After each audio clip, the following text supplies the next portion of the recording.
You have a difficult conversation with your spouse, your friend, your boss. How do these conversations typically go?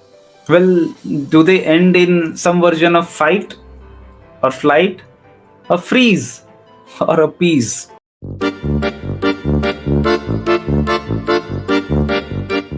Fight is you keep arguing the point, no, this I am right, I am. It's not about fist fight, but you're just trying to defend yourself.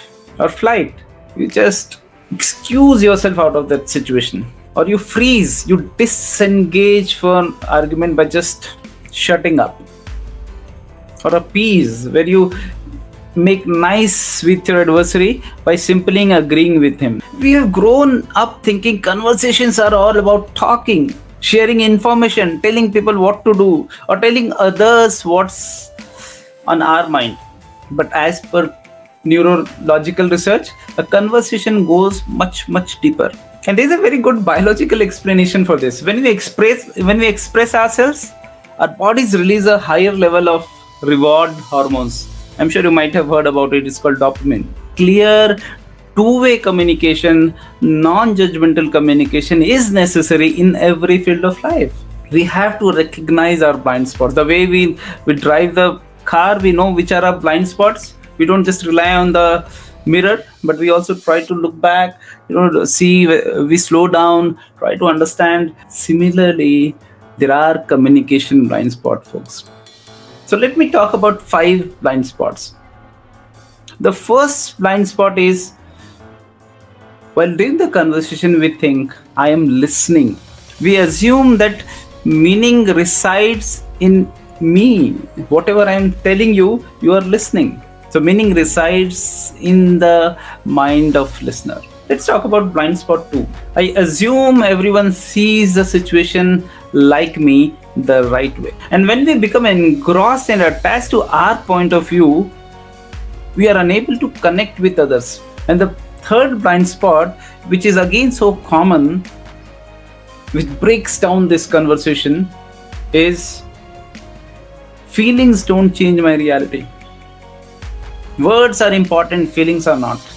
The moment we are in between of our close friends with whom we trust, we are able to open up. The same situation, but we are able to share so many feelings, share so many thoughts. But the moment you are in between strangers, people with whom you don't trust, you don't open up.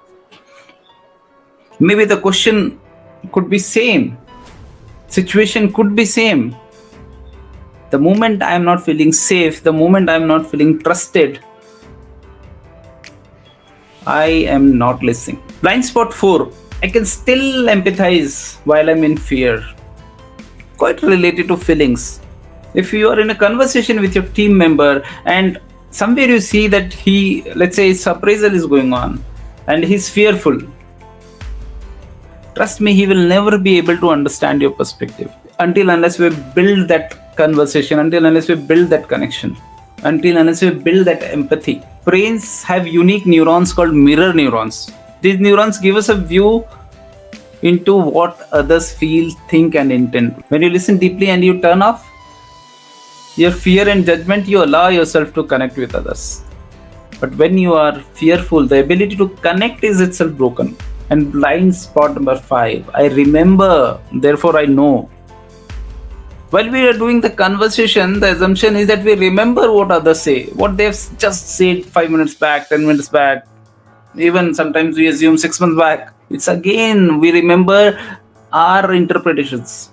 There is an amazing research that has been done, and the 2 statements has come out so profoundly. One is that we drop out of conversations every 12 to 18 seconds. And the second one, we often remember what we think about another person is saying, but not about what he's saying, what we interpret about his sayings.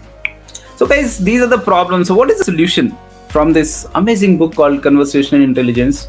It says start paying attention to and minimizing the time you own the conversational space. Most of the time we keep on talking, and we don't even listen others. It's like 80% I'll talk, 20% I'll give you space to talk. So can we start paying attention and minimizing the time you own the conversational space?